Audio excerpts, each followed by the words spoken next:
Hello, Roberto Serrano again for Android and Me from the Mobile World Congress.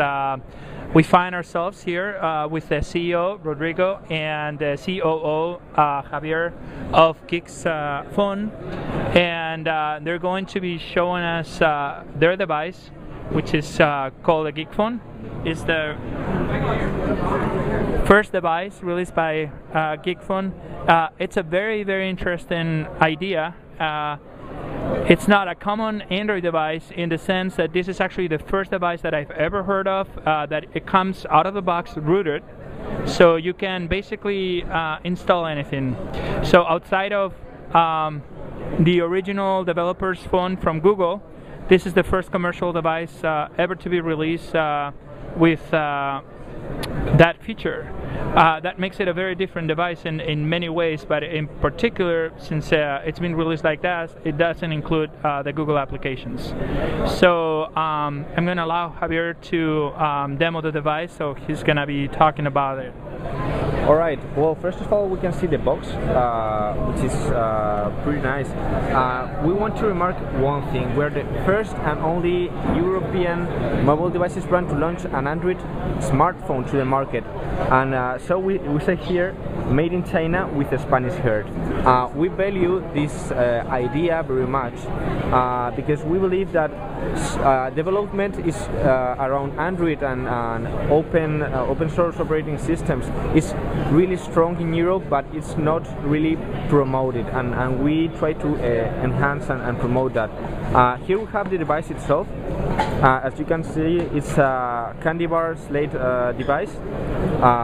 The name of the device is the One, which not only means that it's the first one, but it means open new experience in relation to various things. First, it's new because it's our first product. It's open because it uses the Android system, which is based in open source concept, and it's an experience because it's one of the first phones developed especially for the user and not the operator.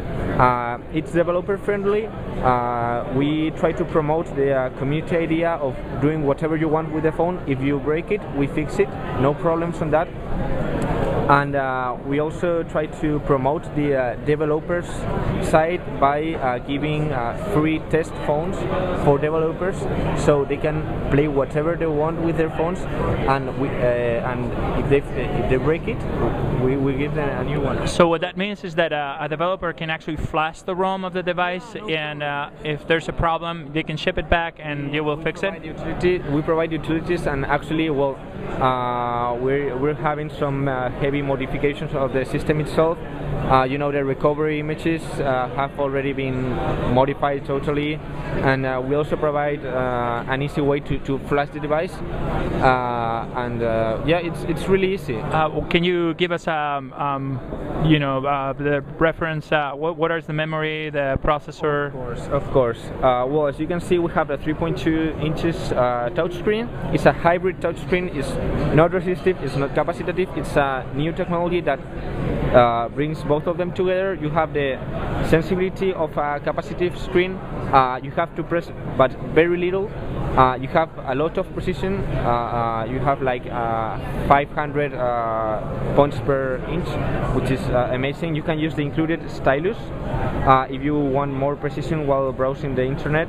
But generally it's very finger friendly. You can use it with your finger with no problem at all.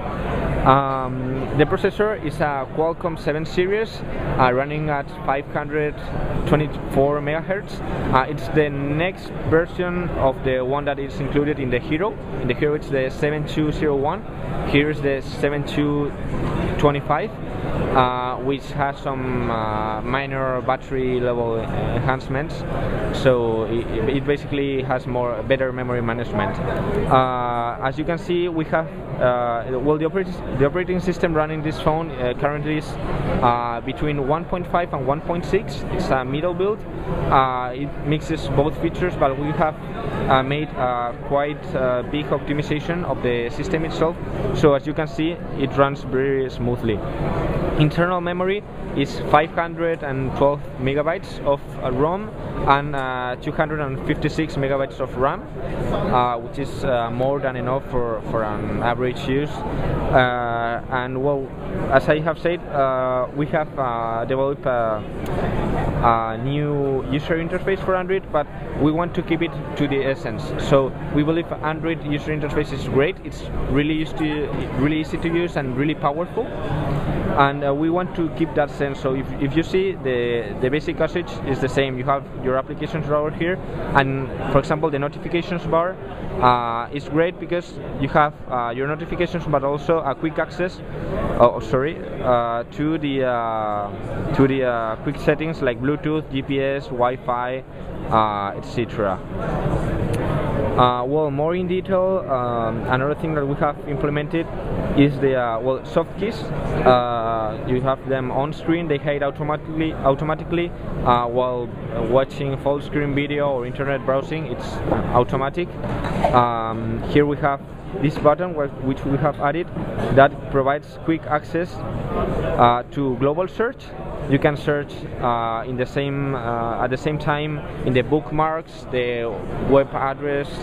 This is like the 1.6 feature that was included by Google. It's even better because it searches also in your contacts, in the applications, inside of the applications, your email, your SMS, everything. It's so let me ask you something. Since this is actually a hacker's paradise, do you support USB host, so that would someone be able to create a USB external device and connect it to it? Well, as you know, it's not implemented by default in Android operating system, but I'm pretty sure you can create a module or modify something and enable it. The chipset actually allows it. So by default, it's not ready, but the same as wireless tethering. It's not enabled by default, but it's easy to do it. So would you accept the comment that this seems like an open MOCA that actually works out of the box? Yeah, pretty much it. Yeah, it's it. And actually, if you break it, as I have said, we support you. I mean, this is a phone that is designed it's very difficult to break it. Yeah. I mean, with some phones, if you try to flash the memory, the ROM memory, you have a chance of breaking it to make it like non-functional. Yeah, actually, it's called like that. But with this phone, it's almost impossible. There's a recovery system that is in a different partition. So if there's a bad flash or whatever, it gets you arrived at that recovery menu, and it's almost impossible to break. More in detail with the hardware, we have the 3.5mm headset jack, your power button, and here you have your micro SD, very accessible, so you can change it hot swap anytime. And you also have here your micro USB connector, which, as you know, it's the industry standard now. Yeah. So no longer mini USB, now it is the industry standard. And actually, micro USB is designed with what you have just said, USB host capability. So that's ready.